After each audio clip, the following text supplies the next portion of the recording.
I remember being a happy little kid.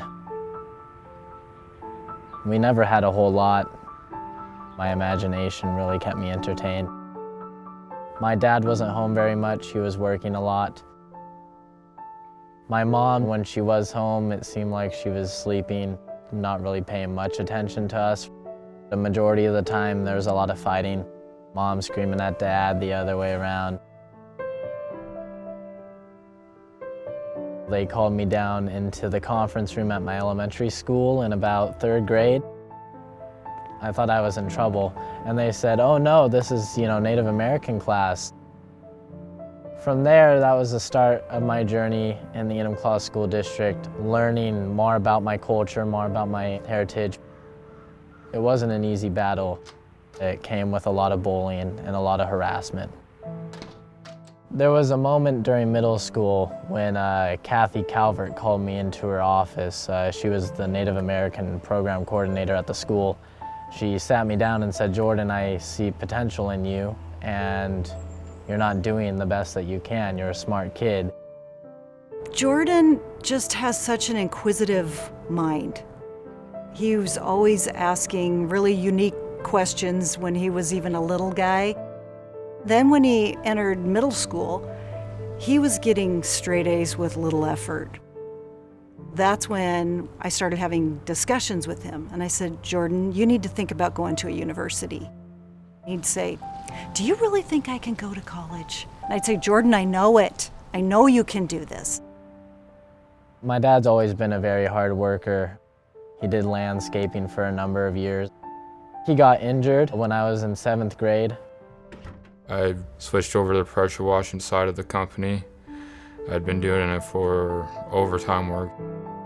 I just wasn't used to being put in a safety harness and a boom lift, and the safety harness was a little small, and squeezed it out, popped out some discs between the twisting and the bending, and I ended up in the emergency room for 13, 14 hours.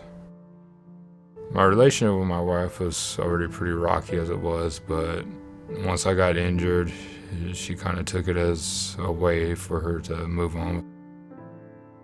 When you lose your ability to provide a guaranteed home over your kids' heads, that's the worst feeling in the world. When I was going into my senior year of high school, I had to start working and bringing in money to pay the bills. We were able to stay together as a family, stay under the same roof. It's more than he should have had to dealt with.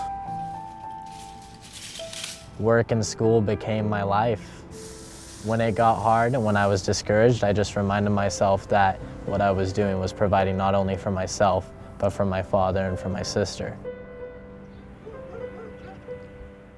I remember walking up to the mailbox after I had gotten home from work, and I opened up the mailbox and I saw a letter addressed from the University of Washington.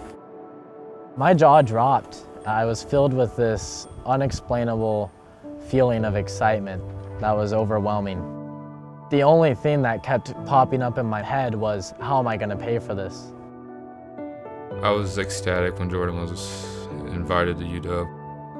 My finances were so bad that when he got accepted, I wasn't even getting paid at the time. He was going to need scholarships.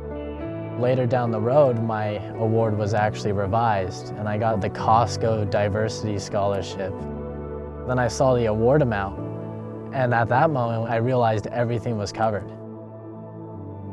I remember feeling this overwhelming sense of relief that I would never, ever have to work 2 jobs and do school all at the same time ever again, and that maybe I could actually have my life back. It's so important to support kids like Jordan and for them to know that there are scholarships and that there are opportunities out there so that they can be a participant of higher education and change the future. We need kids like Jordan, and we need all kids to feel like they have an opportunity to participate in higher education.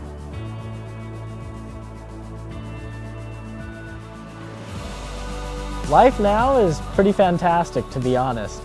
I am a member in the First Nations group, which is the Native American club on campus. I work with the Office of Minority Affairs and Diversity, doing outreach work with high school students. And I'm allowed to be a business student who is actually able to focus in the classroom. Once I graduate, I want to use my knowledge and help tribal governments develop economic models on their reservations, increase prosperity for Native peoples.